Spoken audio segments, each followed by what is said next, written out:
specimen of older technology.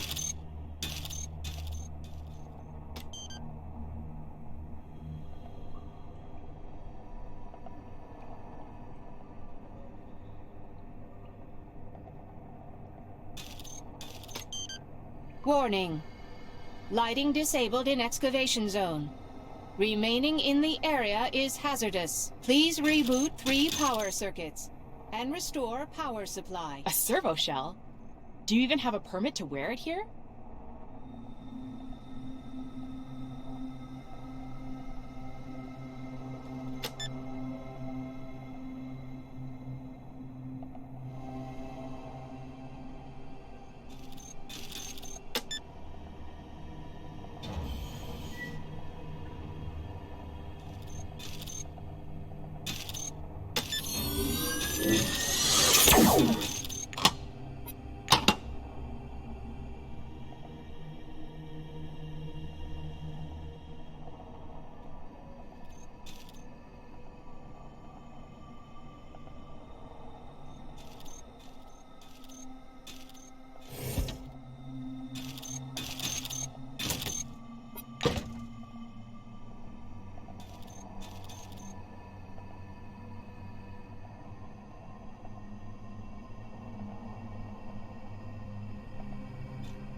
Attention! Power circuit already on. No reboot required.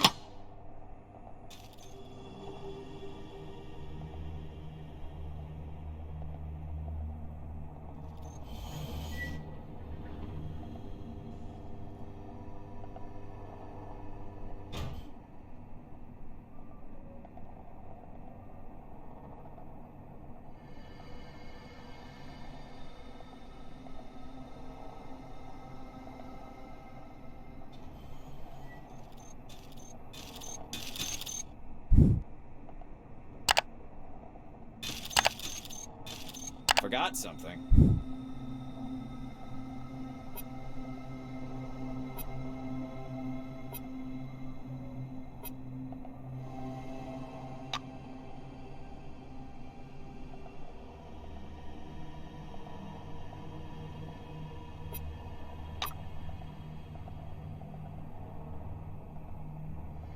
Later.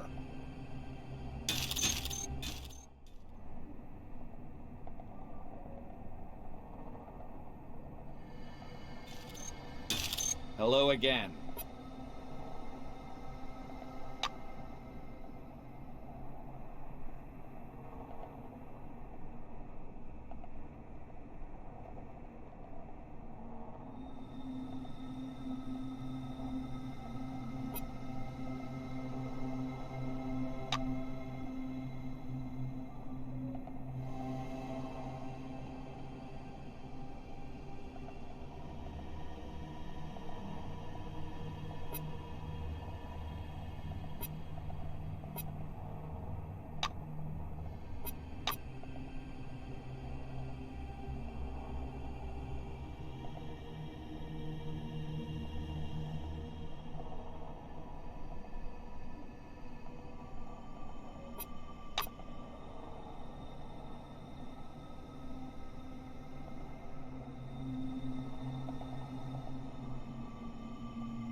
Goodbye.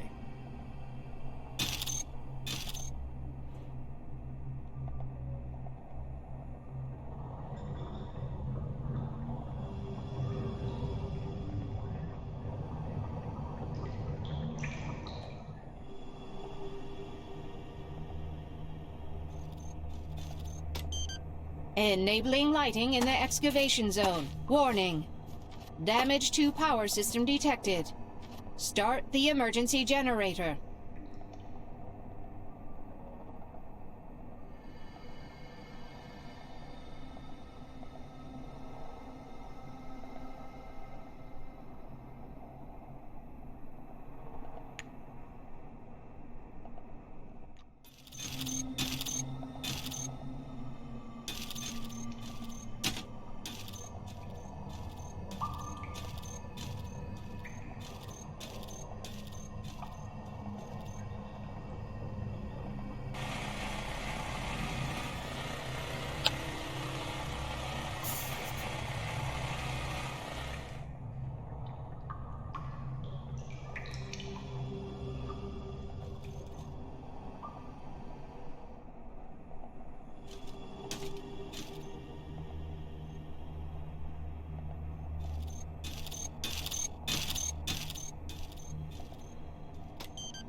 Lighting enabled. Have a nice day, employee.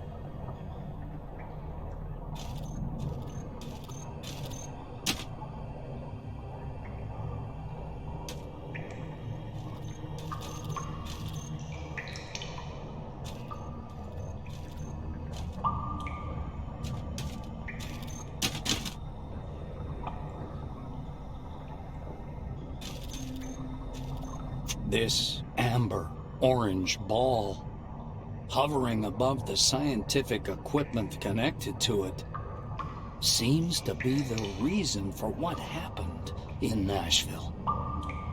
You can feel the waves of anomalous radiation emanating from it with your whole body. A pleasant tingling rolls through your skin, and each wave fills your head for a mere moment with strange, rapidly fading images. Without taking your eyes off the sphere, you move closer.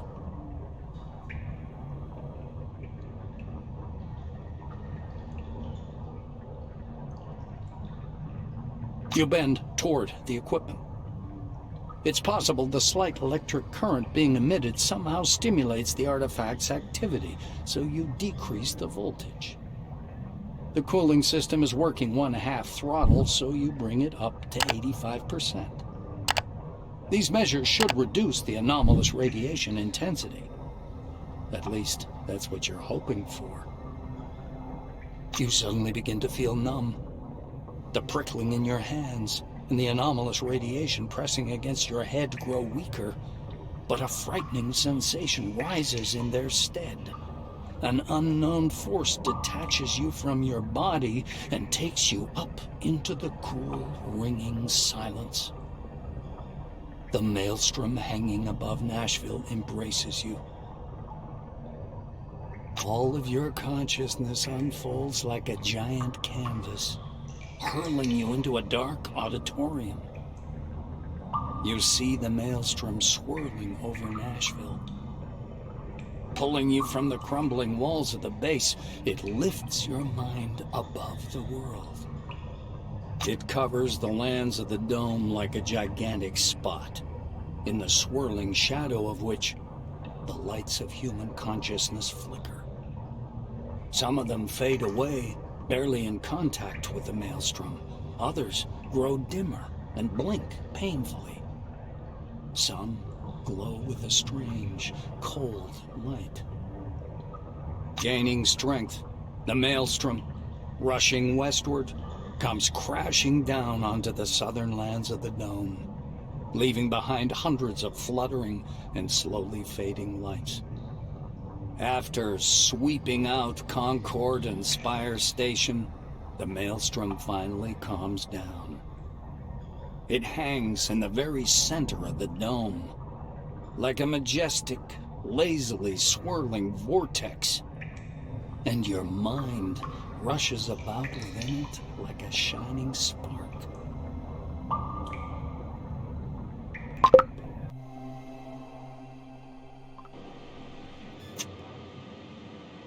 It takes you some time to realize that you're wandering through a fog.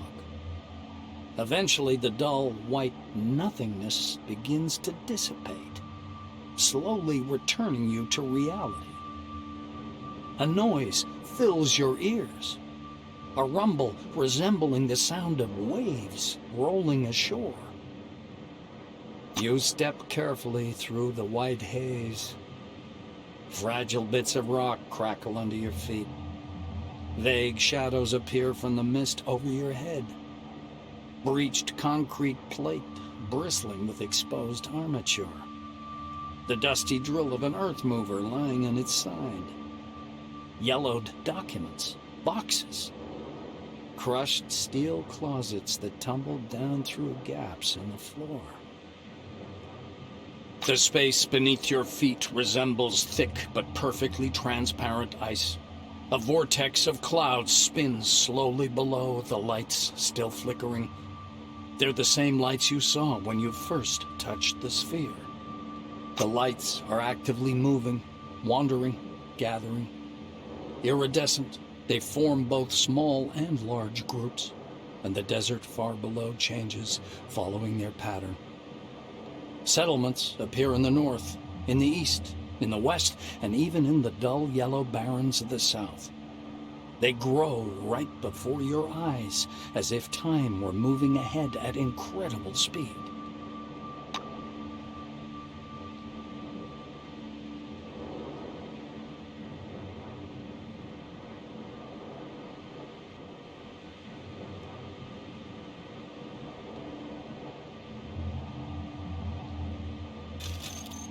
Salutations.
Clara is surrounded with white light and mist, her hands clasped in prayer. She reminds you of an angel statue from some reformist church. Seeing you, her expression changes. She crosses herself, mumbling under her breath.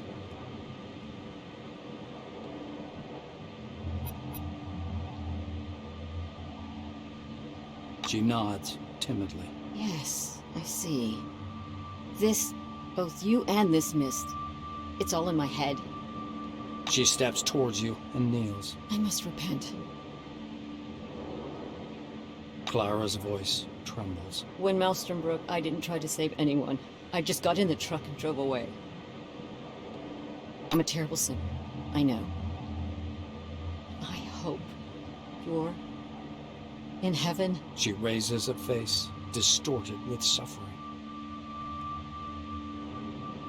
Clara sighs heavily. I see. Why are you appearing to me? Is this some sort of a sign? Do you know about signs? This is when... Her voice suddenly becomes deep and thick. She drawls as if her words were being played from a corrupted tape. Clara's face alters subtly, as if it had turned to stone. Abbott is very kind to me, but his faith is nothing I could get used to. She says in a dull voice.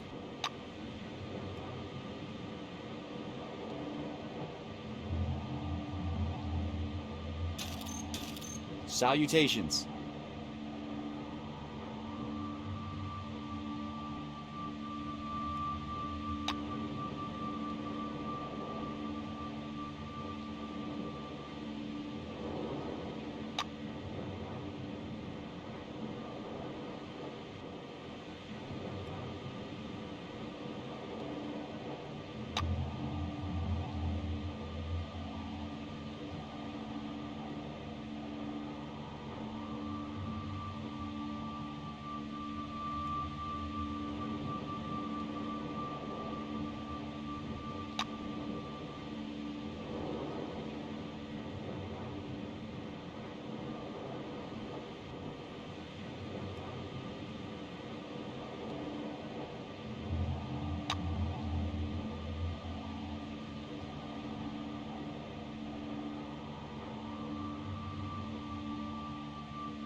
There's no doubt.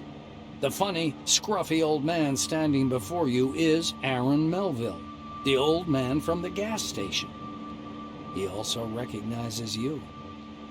A smile wrinkles his already wrinkled face. Ah, it's you. Long time no see, sweetheart.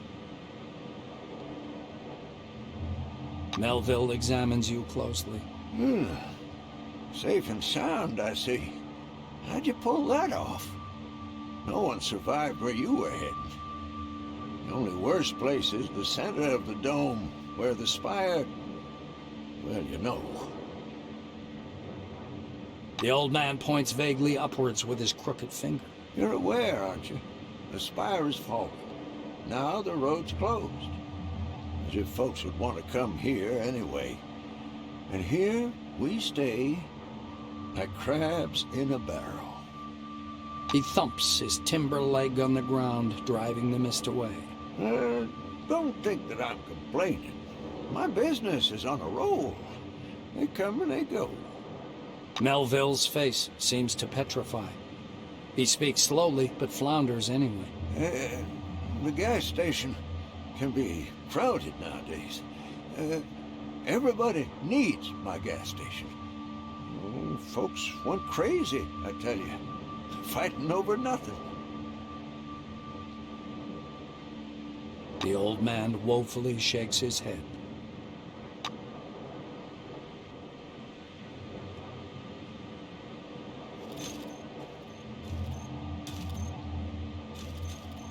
A dazzling supernova-like flash sweeps across your view. The lights, frozen in the desert, start to move, and a cloudy funnel begins to slowly trail after them. The funnel spreads out under your feet. Flickering waves of lights drift northward, driven by the winds of a maelstrom. Not just a maelstrom. Maelstrom. Its shadow covers the west and south of the dome, as if it was extinguishing the lights scattered across the desert.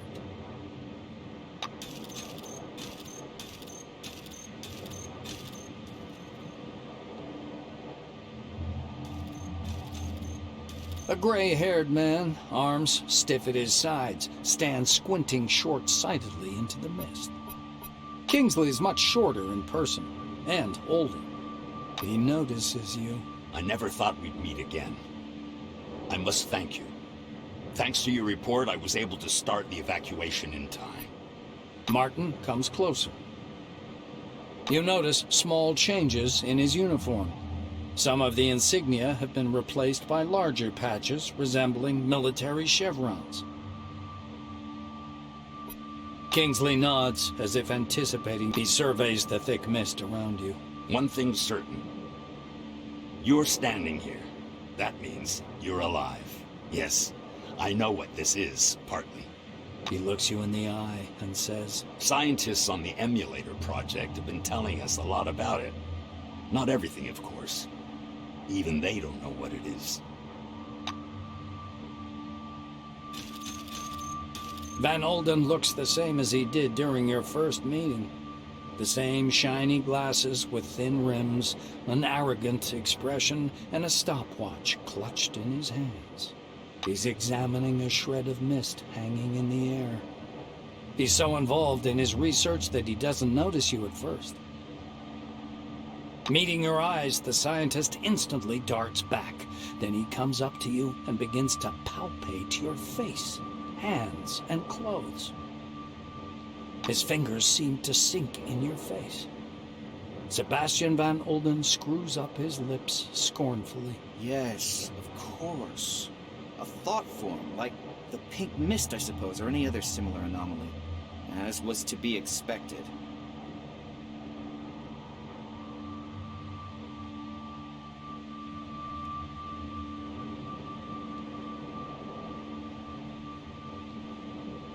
For a split second, the scornful grimace leaves the scientist's face. I actually agree with you. The megala anomaly of Nashville turned out to be much more dangerous, and the consequences